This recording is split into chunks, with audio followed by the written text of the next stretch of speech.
أعوذ بالله من الشيطان الرجيم. بسم الله الرحمن الرحيم. تبارك الذي بيده الملك وهو على كل شيء قدير،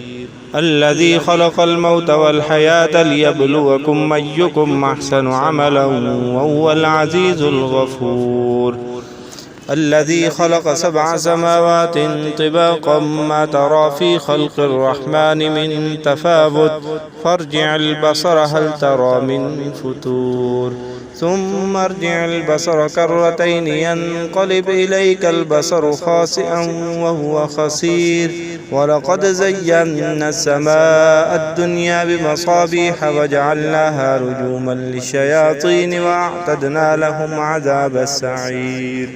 وللذين كفروا بربهم عذاب جهنم وبئس المصير، إذا ألقوا فيها سمعوا لها شهيقا وهي تفور تكاد تميز من الغيظ كلما ألقي فيها فوج سألهم خزنتها ألم يأتكم نذير، قالوا بلى قد جاءنا نذير فكذبنا وقلنا ما نزل الله من شيء إن أنتم إلا في ضلال كبير، وقالوا لو كنا نسمع أو نعقل ما كنا في أصحاب السعير، فاعترفوا بذنبهم فسحقا لأصحاب السعير، إن الذين يخشون ربهم بالغيب لهم مغفرة وأجر كبير، وأسروا قولكم أو اجهروا به إنه عليم بذات الصدور، ألا يعلم من خلق وهو اللطيف الخبير، هو الذي جعل لكم الأرض ذلولا فامشوا في مناكبها وكلوا من رزقه وإليه النشور، أأمنتم من في السماء أن يخسف بكم الأرض فإذا هي تمور، أم أمنتم من في السماء أن يرسل عليكم حاصبا فستعلمون كيف نذير، ولقد كذب الذين من قبلهم فكيف كان نكير، أولم يروا إلى الطير فوقهم صافات ويقبضن ما يمسكهن إلا الرحمن إنه بكل شيء بصير، أمن هذا الذي هو جند لكم ينصركم من دون الرحمن إن الكافرون إلا في غرور،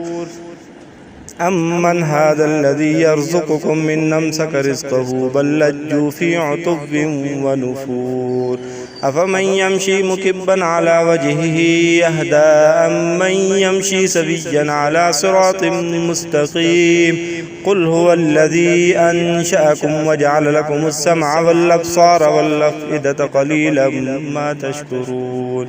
قل هو الذي ذرأكم في الأرض وإليه تحشرون، ويقولون متى هذا الوعد إن كنتم صادقين، قل إنما العلم عند الله وإنما أنا نذير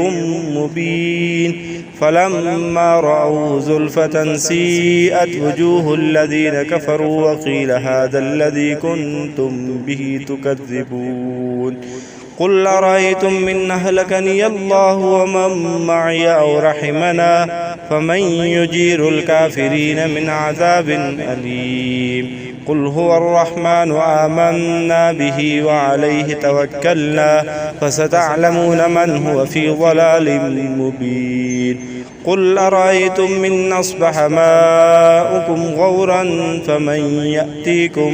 بماء معين. صدق الله العظيم.